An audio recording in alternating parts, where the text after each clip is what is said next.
spurred sales. But heavy metal, I kept pushing, and the reactions to heavy metal were weird because a lot of people thought we were all high all the time, which was not the case at all. And other people would have been appalled to think that they were reading a comic book. They considered it an art magazine, and I considered it a comic book. I was going to do the best comics we could, and I always failed miserably, but we were trying. But over at Marvel, I remember I was still at heavy metal, and Walt and I were buddies and all, and he said, "Can you letter Thor?" So I started working on Thor kind of on the side. And I remember, I might be off a little bit here, but I think Thor's sales under Walt averaged about 260,000 every issue. That probably sounds right. Now, right now, Walking Dead maybe is the best-selling comic book consistently in the country. I wouldn't know.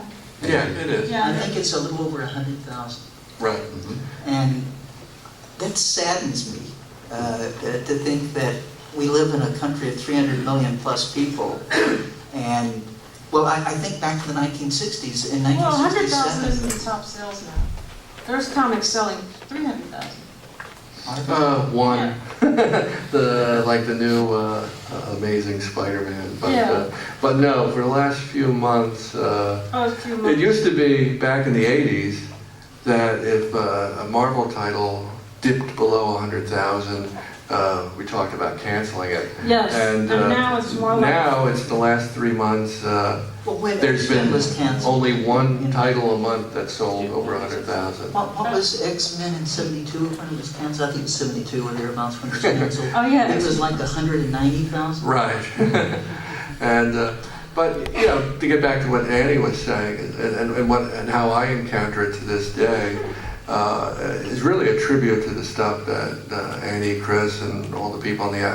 I meet so many people who want to break into comics, particularly women who say, you know, the X-Men helped me get through my childhood. You know, they connected to the stories, the characters, and you know, they related to it, and no matter what else was going on in their life, they knew when they had these comics, they were, in a sense, had these. They were in a safe place. You know, they were friends. Like, you know, just as you said, the creators thought of these people, these characters, as real people. I think the readers embraced them as well. I know when I was editing Spider-Man, it was the same thing. I mean, I knew intellectually that Peter Parker wasn't a real person, but in order to really get myself into that world, I didn't see myself as his editor as much as I thought of myself as his manager. Oh yeah, exactly. I mean, I remember having, when I first started writing Daredevil, I remember actually hallucinating that he was up on a rooftop somewhere watching me. You know, I mean, they just, when you're writing a character, they become so much a part of you. And I lived in New York, and I'd walk around Hell's Kitchen, and I'd take a subway, and I'd think about, you know, Matt Murdock, and it's like what Jim just said. You intellectually knew, of course, that there was no Daredevil, but I swear I would sometimes look up and see the different Marvel characters I was writing. I would actually see them in New York. You know, the passion, the feeling that these were real people. You know, Walt sometimes to me would come into the office and it would be like Thor's here. You know, I mean, it really felt like that to me. Well, what you guys are saying really reinforces, and you know, Ann, you touched upon this in an interview you did in our co-sponsoring entity, 13thdimension.com. If you haven't seen it, Ann's got a nice interview there currently on the site. That the bullpen was really a bullpen in the 80s, as opposed to the non-existent one that we were kind of sold in the 60s there. A little shared office and a bunch of freelancers working from home. I think they were both real in different ways. I think Stan was a brilliant writer. I think he gets a bad deal in the press now that he's like some kind of guy who stole all the credit for everything. If you look back at all the bullpen pages, all the interviews he did, all the comics he did, he was forever explaining exactly how it's done. He'd say, Jack would come in, he came up with the story, I would add the dialogue. It called the Marvel style.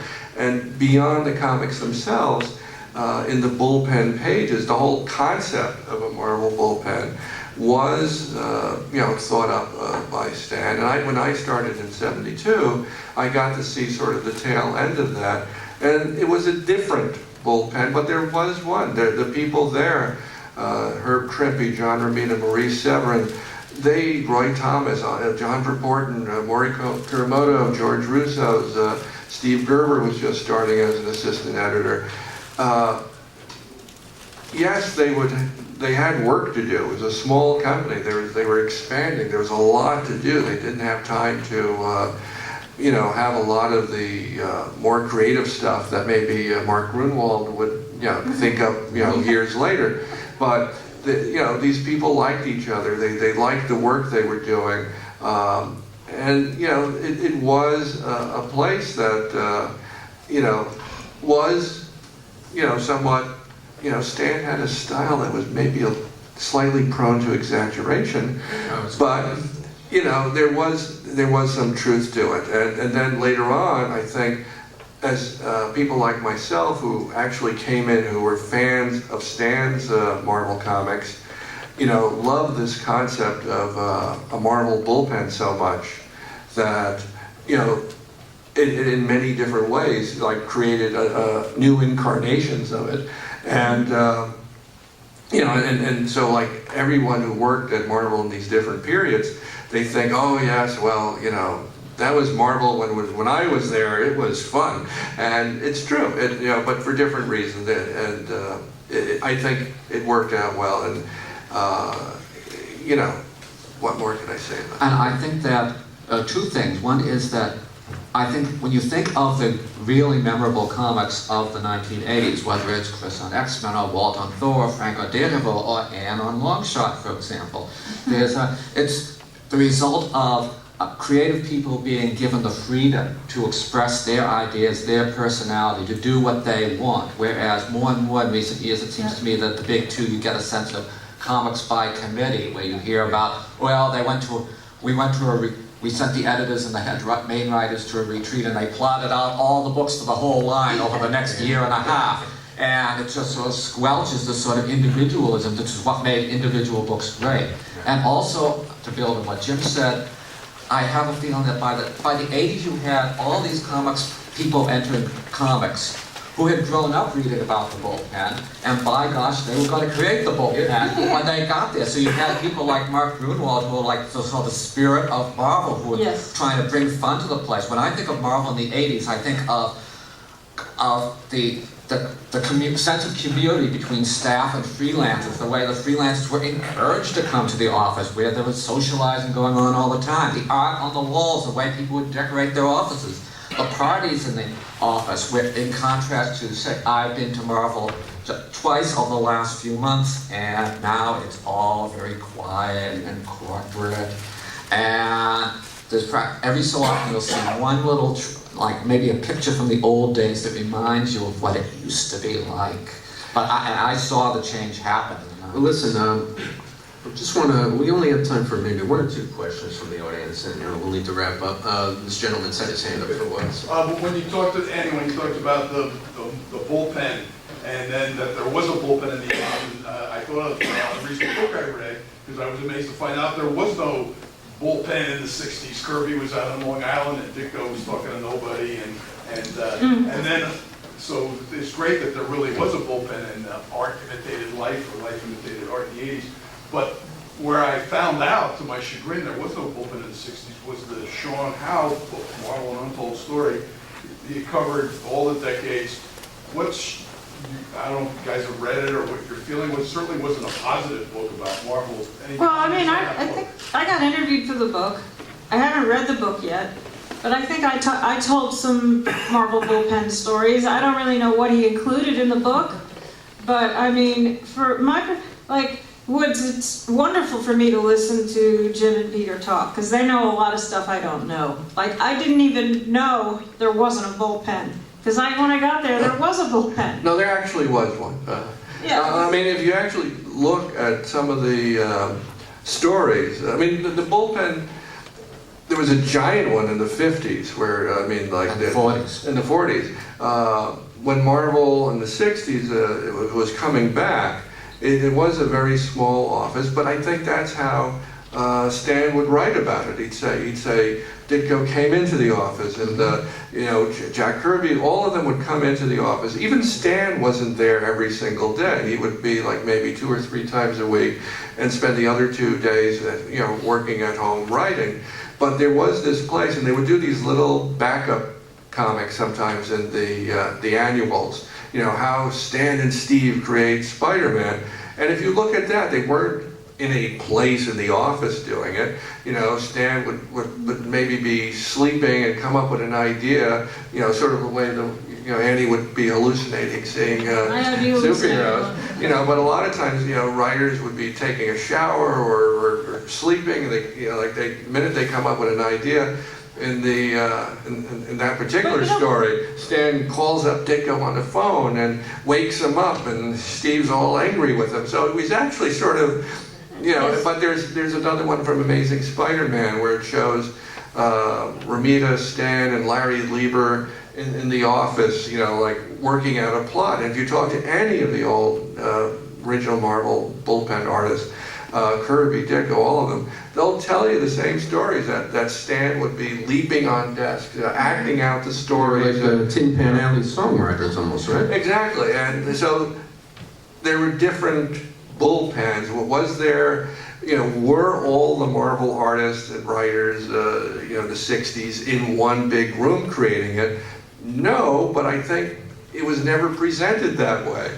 So yeah, I read the Sean Howe book. I liked it. I thought he was incredibly fair in many regards. I don't agree with every single little point, but you know, I think what it is a lot of history is made by the people who are still around to tell it, and there's a lot of people who have, you know, various axes to grind or what have you. And but there was a Marvel bullpen. There's, you know, I don't know what's going on there now, but Yeah, I have no I idea. tend to believe what Peter we said. are, But I mean, We're things gonna- like I'm Steve sorry. Ditko, you still used to come into the offices when I was there, and one day, you know, he was between jobs, and he would sit in Ralph's office a lot, and he'd be talking philosophy, and, you know, he was a really interesting dude, and he was between stories, and he pitched me a Daredevil story in Ralph's office.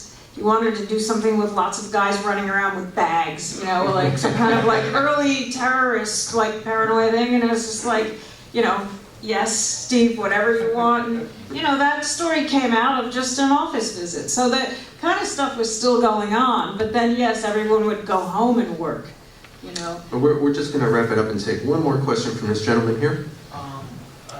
What you were saying before about characters being real and actually seeing them. I grew up in Chelsea in the 80s. Okay. And they were on 23rd,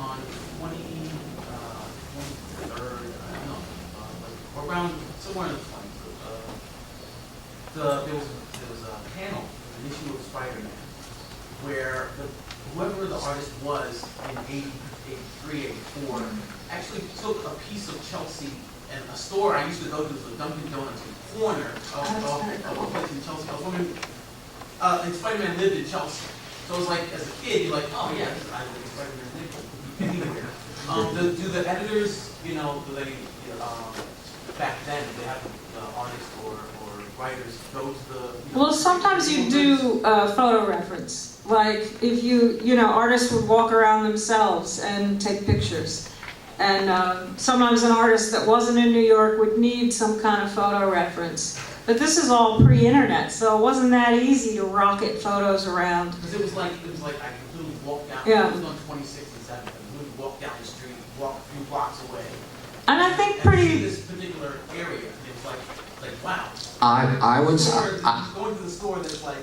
I would say that one of the strengths of Marvel from the 60s onward has been the fact that most of the stories are set in New York City, a real place. A lot of writers and artists take advantage of real locales, and in fact, to plug myself, I did a book some years ago, The Official Marvel Travel Guide to New York Yeah, City. great book. You buy this book and it will ship you, and you can just walk around Manhattan, and pretty much every block you will find a place, real or fictional, that's located there where a Marvel story happened. Why was everything like almost all central, you know, it was like a lot of it was in Midtown, like the Fantastic Four building was like close to Midtown, Doctor Strange was in the Village. Yeah. Well, Stan said in interviews it made it more real for him to write the stories if it was happening in a real city where he lived. Yeah, he wanted to really set Marvel apart from DC, which was known for, you know, these great fictional cities like Metropolis and Gotham City. And, you know, I have lots of great memories of specific comics. There was Craig Russell drew a great Doctor Strange annual that had the Village Cigars sign from, you know, those landmarks just made it, you know, like the whole thing, the whole premise that Marvel had with trying to make these crazy characters as believable as possible was sort of ask the reader to just accept one crazy, okay, there's this guy got spider powers, but we're going to try as best we can to make everything else as real as possible. You know, it'll be a real city. It'll be, you know, it's hard to do. And then like the more it expands and the more you have like a gazillion superheroes flying around, it gets tricky.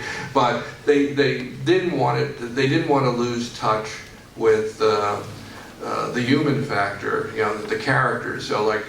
Again, what set Marvel apart from DC Comics from the early 60s and 50s is most of those DC books were superhero adventures in that you'd pick it up, you know, there'd be a menace and Clark Kent would find out about it and he'd go off and, you know, battle the menace, and then at the end Clark might wink to the reader, and that was it. I mean, they did do lots of other character things with the Lois Lane stories and always trying to prove he's Superman because they couldn't possibly figure that out because I don't think any of you recognize me now, right? Well, listen, folks, this has been an absolute thrill. Oh, yeah. The Breakfast Club, ladies and gentlemen, and Nocenti, John Workman, Peter Sanderson, Jim Salicrup, Marvel in the 80s and beyond. Stick around for Steranko and more right here in the Steinbeck.